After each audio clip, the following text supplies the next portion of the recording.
Bukso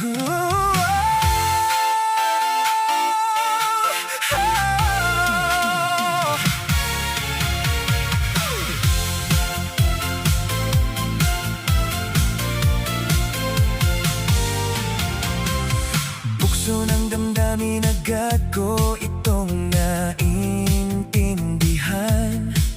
Sa gitna ng kaba kung ako ba'y susugal sa isang landas na walang katiyakan.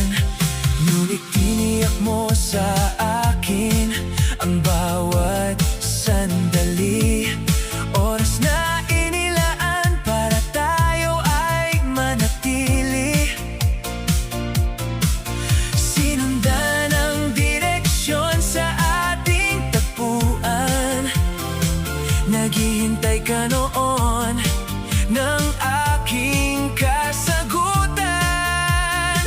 Kaya sumama ako sa nais mong puntahan.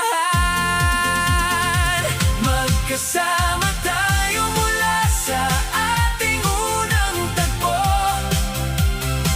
ngunit hindi pinalad sa huling yugto. Magkaiba ng nais ng ating mga puso, kaya ngayon ay naghahanap ng tunay na pagsuyo.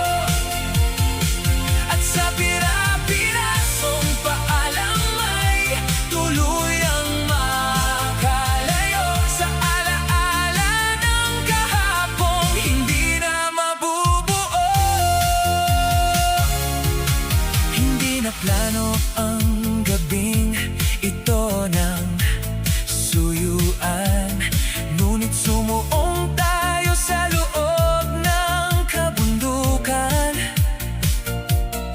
Sa gitna ng talon, doon ay nagkatampuhan, pero sa dilim ay naglapat ang ating katawan.